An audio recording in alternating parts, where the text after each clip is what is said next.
जय शिवराय. आपण वेगवेगळे आपल्या भारताचे जे प्राचीन विद्यापीठ आहेत ते आपण पाहत आहोत. तर आज आपण म्हणतो नालंदा विद्यापीठ जे अतिशय प्राचीन काळातलं प्रसिद्ध असं खूप मोठं नालंदा विद्यापीठ होतं किंवा नालंदा युनिव्हर्सिटी असं होतं. तर हे कुठं आहे तर बिहार राज्यातील जे आता तिथला राजधानी आहे पटना, तेच त्यावेळेस पाटणाच्या पूर्वेस 40 मैलावरती राजगीर जवळ हे विद्यापीठ होते. लक्षात ठेवा, आता राजगीर आहे त्या राजगीरच्या जवळ हे विद्यापीठ होते.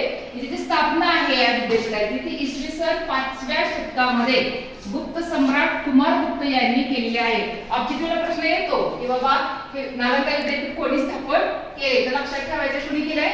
कुमार गुप्तने केलेलं आहे. कुणी केलंय? कुमार गुप्तने केलेले आहे.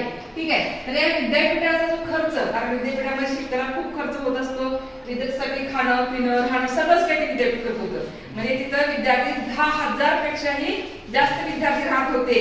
आता त्याच्यापेक्षा जास्त किती होते याची काही नोंद नाही, पण 10,000 पेक्षा जास्त तिथं देशी परदेशी विद्यार्थी आणि शिकवणारे शिक्षक आचार्य तिथं राहत होते.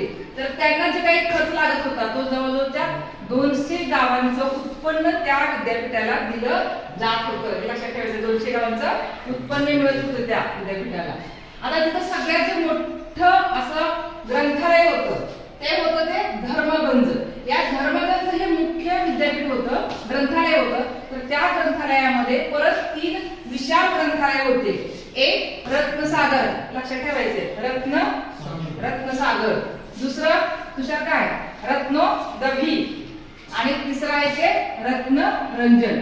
असे खूप मोठे विशाल असे ग्रंथालय तिथं होते. लक्षात ठेवायचे, रत्नसागर, रत्नदभी आणि रत्नरंजन असे विशाल ग्रंथालय तिथं होते. आता तिथे विषय कुठले शिकवले जात होते? एक बौद्ध धर्माचं तत्वज्ञान, चित्रकला, शिल्पकला, गणित, वैद्यकशास्त्र, वेद आणि न्यायशास्त्र. त्यानंतर खगोलशास्त्र, स्थापत्यशास्त्र, म्हणजे अनेक विषय शिकवले जात होते. असं म्हणतात की इतके विषय होते की त्या विषयाची नोंद पण असे आपल्याला प्रॉपरली मिळत नाही, इतके विषय तिथे शिकवले जात होते. हे तुम्हाला मुख्य विषय इथं सांगितलेले आहे. तर अनेक विषय तिथे शिकवले जात होते. आता तिथं परदेशी खूप सारे तिथं मोठे मोठे लोक विद्वान मंडळी येऊन गेलेली आहे. त्यामध्ये फायलियान, कुवेत संघ, ज्याला आपण युवान संघ म्हणजे शिकलो आपण, ते युवान संघ, कुवेत संघ, इत्सिंग, फोनमी, हुएन चिवू, हेग, आर्यवर्मन असे विद्वान जे होते ते वेगवेगळ्या देशांमधून भारतामध्ये शिक्षण घेण्यासाठी येत होते. चीन, Tibet, Japan, Sri Lanka, Korea, Indonesia या देशांमधून आपल्या भारतामध्ये, म्हणजे बघा आज आपल्या भारतातले बरेचसे मुलं बाहेर शिक्षण घेण्यासाठी जातात, पण त्यावेळेस म्हणजे इसवी सन 5व्या शतकामध्ये मात्र भारतामध्ये जगभरातले विद्यार्थी येत होते शिक्षण घेण्यासाठी. ठीक आहे. हे आशिया खंडातील सर्वात प्रसिद्ध असं बौद्ध विद्यापीठ होतं. याला आपण नालंदा विद्यापीठ असं म्हणतो. लक्षात ठेवायचं, जगामध्ये सगळ्यात प्रसिद्ध असं बौद्ध विद्यापीठ म्हणून नालंदा विद्यापीठाची ओळख होती. पण इसवी सन 1193च्या सुमारास तुर्क सेनापती तुर्कस्थानचा बख्तियार खिलजी याने हे विद्यापीठ पूर्णपणे उद्ध्वस्त केले.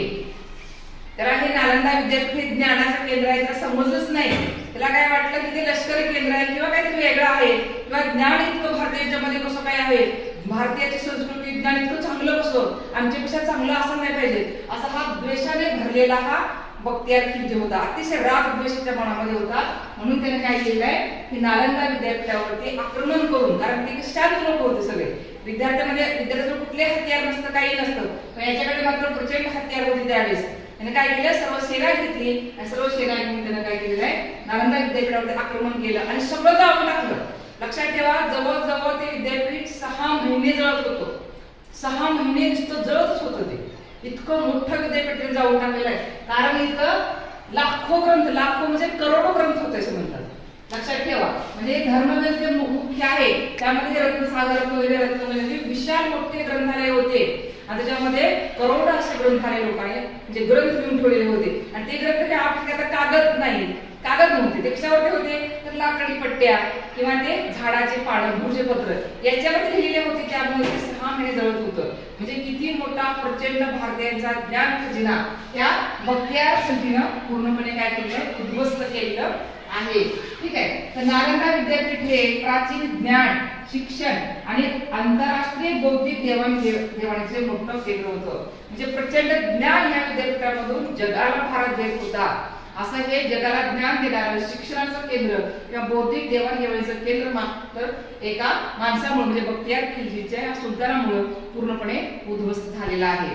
समजलं?